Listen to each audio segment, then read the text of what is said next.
بسم اللہ الرحمن الرحیم۔ السلام علیکم ورحمۃ اللہ وبرکاتہ۔ دو چار پیسے کا فائدہ۔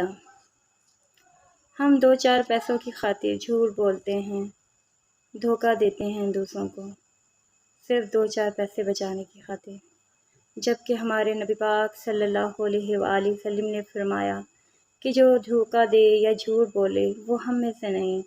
مومن کبھی کسی سے جھوٹ نہیں بولے گا، مومن کسی کو دھوکہ نہیں دے گا۔ تو آج کل یہ دھوکہ، یہ جھوٹ، فریب عام ہوتا چلا جا رہا ہے۔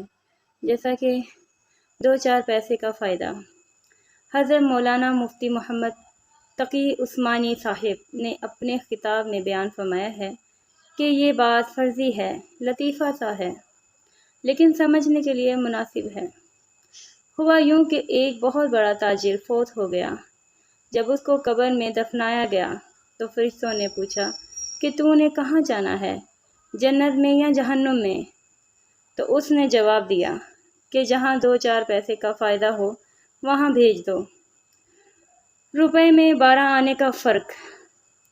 ہر وقت یہی سوچ ان کے ذہن پر چھائی ہوتی ہے کہ پیسہ کیسے کمایا جا سکتا ہے، اس کو کیسے بچایا جا سکتا ہے، اس کو کیسے جمع کیا جا سکتا ہے۔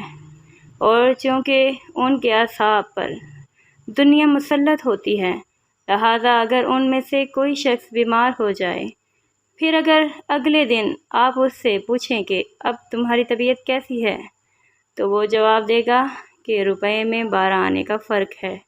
وہاں پہ بھی یہ لوگ روپے 12 آنے کا حساب چلاتے ہیں۔ تو ناظرین، یہ ہے انسان جو آج کا اپنے آپ کو مسلمان کہلاتا ہے، مومن کہلاتا ہے، اصلی معنوں میں یہ مومن نہیں ہے۔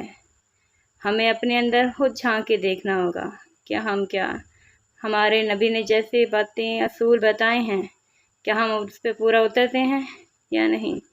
یہ پیسے کے چکر میں ہمیں کہاں جانا ہے، جنت میں یا جہنم میں؟ کیونکہ ہمارے نبی نے تو ہمیں پیسے کے پیچھے بھاگنا دوڑنا سکھایا ہی نہیں۔ تو یہ کون ہے جو ہمیں پیسے کی آڑ میں اس دین سے خالی کرتا جا رہا ہے؟ یہ ہمیں خود سوچنا ہے۔